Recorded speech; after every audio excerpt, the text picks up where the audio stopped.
नमस्कार दोस्तों, study IQ में आप सभी का बहुत बहुत स्वागत है। इस वीडियो में हम चर्चा करेंगे स्ट्रैटेजिक ब्रिजेस जो कि पिछले एक साल में बनाए गए। देखिए, ब्रिजेस यानी कि पुल जो हैं वो तो पिछले एक साल में काफ़ी सारे बनाए गए होंगे या पूरे किए होंगे, लेकिन हम इस वीडियो में पर्टिकुलर फोकस रखने वाले हैं उन ब्रिजेस का जो कि मेनली बॉर्डर एरिया के पास बनाए गए हैं, जैसे कि पाकिस्तान बॉर्डर या चाइना बॉर्डर के आसपास बनाए गए हैं। तो मेनली यहाँ पे जम्मू कश्मीर, लद्दाख और अरुणाचल प्रदेश में बनाए गए ब्रिजेस की हम चर्चा यहाँ पे करेंगे। ये ब्रिजेस वो ब्रिजेस हैं जो रणनीति के तौर से हमारे लिए काफ़ी ज़्यादा अहम साबित हो सकते हैं आने वाले समय में। तो आइए स्टार्ट करते हैं मेरे साथ। मेरा नाम है अनिरुद्ध। इस लेक्चर की पीडीएफ को आप डाउनलोड कर सकते हैं मेरे टेलीग्राम चैनल से, जो कि है अनिरुद्ध सर के नाम से। ध्यान रखिएगा, इसमें 16,000 से भी ज़्यादा सब्सक्राइबर्स जुड़ चुके हैं। ट्विटर पे भी आप मुझे फॉलो कर सकते हैं, ये है मेरा ट्विटर हैंडल। आपको बताना चाहूँगा, मेरे द्वारा यूपीएससी पास प्रीलिम्स डिस्कशन का कोर्स जो है वो उपलब्ध करवाया गया है। स्टडी आईक्यू ने अपनी ऐप लॉन्च कर दी है, गूगल प्ले स्टोर पे उपलब्ध है, जिसके ऊपर ये वाला कोर्स आपको मिल सकता है। पिछले 10 साल के पेपर्स सब्जेक्ट वाइज यहाँ पे उपलब्ध करवाए गए हैं। राइट, स्टार्ट करते हैं। सबसे पहले बात करेंगे उज और बसंतर पुल की। ये जुलाई 2019 में इनकी इनॉग्रेशन की गई थी। ये फ़ोटो आप देख सकते हैं यहाँ पर, जहाँ पर हमारे रक्षा मंत्री राजनाथ सिंह जी यहाँ पर इनॉग्रेशन पे पहुँचे उज ब्रिज की। जो उज ब्रिज है ये लगभग 1 किलोमीटर लंबा है और ये जम्मू कश्मीर के कथुआ ज़िले में बनाया गया है। जो बसंतर ब्रिज है ये जम्मू कश्मीर के सांबा डिस्ट्रिक्ट में बनाया गया है और इसकी लंबाई 617 मीटर के आसपास की है। दोनों ही जो ब्रिजेस हैं, the bridges near the international border have been built under project Sampark. जो प्रोजेक्ट संपर्क है ये बीआरओ के द्वारा चलाया जाता है। बीआरओ क्या चीज़ है? Border roads organisation. ये मिनिस्ट्री ऑफ डिफेंस के अंदर आती है। ठीक है। Braving Pakistani shellings and weather vagaries during the monsoon season. तो इवन दो मानसून सीजन चल रहा था, लेकिन और साथ में ही पाकिस्तान की तरफ से जो गोलीबारी थी वो जारी थी, उसके बीच में ये बीआरओ ने प्रोजेक्ट को कंप्लीट किया। इस मैप को अगर आप ध्यान से देखें, जम्मू कश्मीर का जो ये वाला ज़िला है, सांबा यहाँ पर है, राइट, और कथुआ यहाँ पर है। जो कथुआ में बना है वो उज ब्रिज है, उज नदी के ऊपर, और जो बसंतर ब्रिज बना है वो सांबा डिस्ट्रिक्ट में बना है। इसके बाद सेकेंड ब्रिज जो काफ़ी ज़्यादा समाचार में रहा, कर्नल चिवांग रिंचन सेतु, बहुत ही इंपॉर्टेंट ब्रिज है। अक्टूबर 2019 में ये पूरा किया गया। इसकी खास बात क्या है? सबसे पहले तो यहाँ पर ये ब्रिज भी बीआरओ ने ही बनाया है, बॉर्डर रोड्स ऑर्गेनाइजेशन।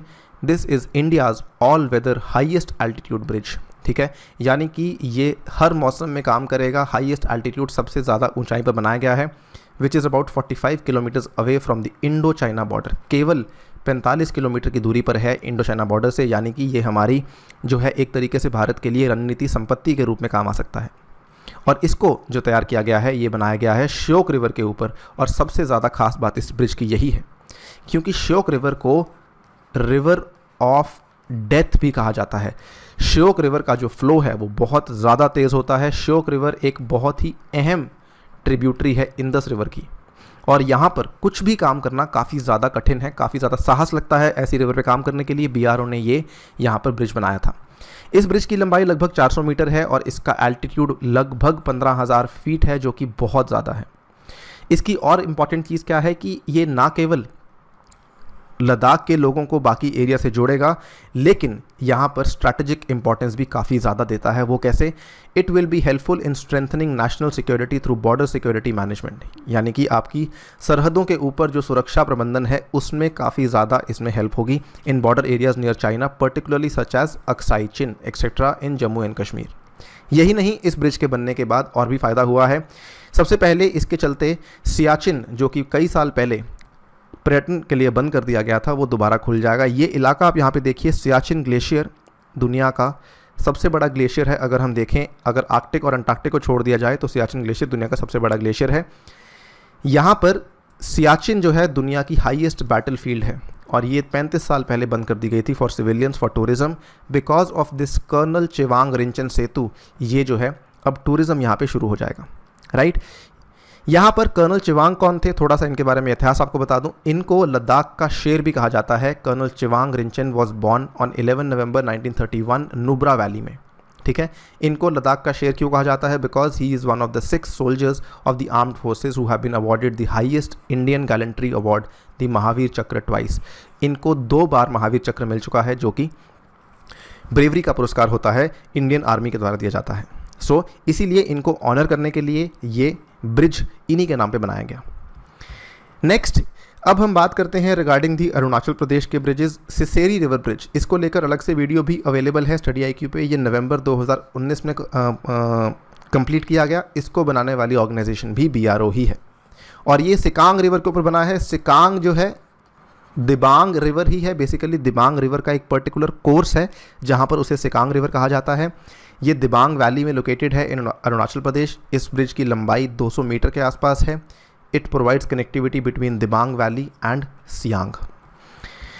यहाँ पर आप देख सकते हैं 4-5 ब्रिजेस जो कि अभी हाल ही में कुछ टाइम में पूरे हुए हैं। ये आप देख सकते हैं बोगीबील ब्रिज, काफ़ी ज़्यादा न्यूज़ में रहा। उसके बाद ढोला सदिया ब्रिज लोहित के ऊपर, लोहित दिगारू ब्रिज, यह की लोकेशंस दिखाई गई हैं जो कि इस मैप में अवेलेबल हैं। फाइनली मैं सबसे ज़्यादा इंपॉर्टेंट, सबसे ज़्यादा अहम ब्रिज की बात करना चाहता हूँ जो कि दापोरिजो ब्रिज है, जो कि हाल ही में कंप्लीट हुआ है अप्रैल 2020 में। और ये हाल ही में कंप्लीट हुआ था, यहीं से मुझे लगा कि शायद एक सभी संकलन बनाने की आवश्यकता है आपके लिए। ये ब्रिज बनाने वाली भी BRO ही है। इसकी सबसे खास बात ये है, BRO finishes construction of bridge in Arunachal Pradesh. The bridge was constructed in less than a month. 1 महीने के अंदर अंदर इस ब्रिज को बनाया गया, यही इसकी सबसे खास बात है। दापोरिजो ब्रिज जो है सुबानसिरी नदी के ऊपर बनाया गया in Arunachal Pradesh in record span of just 27 days. केवल 27 दिनों में ये प्रोजेक्ट इन्होंने बना दिया। और ये सुबानसिरी रिवर जो है लार्जेस्ट ट्रिब्यूटरी है ब्रह्मपुत्रा रिवर की। ठीक है, इस ब्रिज की खास बात क्या है, इसकी रणनीतिक जो अहमियत है वो क्या है? In strategic connectivity as it links roads leading up to the line of actual control between India and China, यानी कि ये LAC के काफ़ी ज़्यादा पास चली गई है। इस ब्रिज के चलते, इस ब्रिज की एक और ख़ास बात है जो आपको मालूम होनी चाहिए। इस ब्रिज को ध्यान से देखिए, इस ब्रिज में जो कैपेसिटी रखी गई है वो 40 टन की रखी गई है। ठीक है, यहाँ पर ये 40 टन की बहुत सोच समझ के यहाँ पे रखी गई है कैपेसिटी। वो इसलिए कि हमें अगर अपनी आर्टिलरी गन्स को ट्रांसपोर्ट करना है तो वो यहाँ पर आसान हो सके, वो ये ब्रिज यहाँ पे आपकी उस रिक्वायरमेंट को पूरा करेगा। इसीलिए ये ब्रिज काफ़ी अहम माना जाता है। चाइना बॉर्डर के पास अरुणाचल प्रदेश में हमारी आर्टिलरी गन्स जो कि इंडिजिनसली बनाई गई हैं वो वहाँ पर जो है तैनात हो सकती हैं। क्लियर? मैंने पहले भी इसको कवर किया था, ऑपरेशन नमस्ते की मेरी वीडियो में मैंने कवर किया था कि किस तरीके से कोविड-19 के लॉकडाउन के चलते BRO जो है ये साहसी काम कर रहा है। तो इन्होंने सारी गाइडलाइंस को फॉलो करते हुए इस ब्रिज को यहाँ पे कंप्लीट किया है। राइट, अंत में मैं वीडियो को कंक्लूड करना चाहूँगा एक और ब्रिज के बारे में जो कि वैसे तो रेलवे ब्रिज है but still it should be included. Indian railway जो है वो दुनिया का हाईएस्ट रेल ब्रिज कंस्ट्रक्ट कर रही है जम्मू कश्मीर में। ये वाला जो ब्रिज है ये 2003 से चल रहा है और अब ये ऑलमोस्ट नियर कंप्लीशन है। इसकी सबसे खास बात यही है कि ये ब्रिज सबसे टॉलेस्ट है। आईफल टावर की लंबाई 324 मीटर है, इसकी लंबाई जो है 359 मीटर है। ध्यान से सुनिएगा, ये एक आर्च ब्रिज है। ठीक है, जैसे आप देख सकते हैं आर्च ब्रिज है। इसकी सबसे जो अहम चीज़ है वो ये है कि इसको केवल साइड पे सपोर्ट दी गई है, इसको बीच में कहीं पर सपोर्ट नहीं दी गई। इसको बीच में यहाँ पर जो सपोर्ट है ये ब्रिज खुद ही सपोर्ट देगा, यानी कि कहीं पर भी लैंड पर इसे सपोर्ट नहीं दी गई, यानी कि ये एक इंजीनियरिंग मार्वल हम कह सकते हैं। ठीक है, इसमें लगभग भारतीय सरकार के 1400 कर्मचारी यहाँ पर काम कर रहे हैं जो कि इस ब्रिज को पूरा करने में लगे हुए हैं। ये ब्रिज चेनाब नदी के ऊपर बन रहा है और ये ऑलमोस्ट अप टू कंप्लीशन है। हाल ही में जनवरी में जो हमारे रेल मंत्री हैं इन्होंने इसकी कुछ इमेजेस शेयर की ट्विटर पे, जिसके हमें मालूम पड़ा कि किस लेवल पे यहाँ पे डेवलपमेंट हो रही है। राइट, इसका सबसे बड़ा फ़ायदा क्या होगा? इसका फ़ायदा ये होगा कि कश्मीर से लेकर कन्याकुमारी तक अब हम पूरी जो यात्रा है वो रेल के थ्रू कर पाएंगे। अभी तक क्या था कि जम्मू में जो आखिरी स्टेशन आता है वो कटरा आता है। राइट, कटरा जो स्टेशन आता है वहीं तक ट्रेन जाती है। उसके बाद क्या है, उसके बाद कश्मीर वैली के अंदर ट्रेन चलती है, लेकिन वो ब्रॉड गेज नहीं है, वो नैरो गेज ट्रेन चलती थी। यहाँ पर प्रॉब्लम क्या थी कि कटरा के आगे जो है डायरेक्ट कनेक्शन नहीं था। ये अगर बन जाता है, the bridge forms the crucial link in the 100 kilometre stretch between Katra and Banihal. अगर ये वाला ब्रिज बन जाता है तो कटरा और बनिहाल के बीच में जो मिसिंग लिंक है वो तैयार हो जाएगा। ठीक है, और इससे जो है वो कश्मीर का रेलवे प्रोजेक्ट ऑलमोस्ट काफ़ी ज़्यादा हद तक पूरा हो जाएगा। इससे हमारी कश्मीर वैली ना केवल जम्मू से जुड़ेगी बल्कि कश्मीर की जो वादी है वो मेनलैंड इंडिया या फिर कह सकते हैं कन्याकुमारी तक कनेक्ट हो जाएगी। तो काफ़ी ज़्यादा बड़ा ये प्रोजेक्ट है। ये कहा जा रहा है कि 2021 तक ये कंप्लीट हो जाएगा। इसी नोट पे वीडियो को समाप्त करता हूँ। Thank you for listening to me. Stay tuned and stay safe.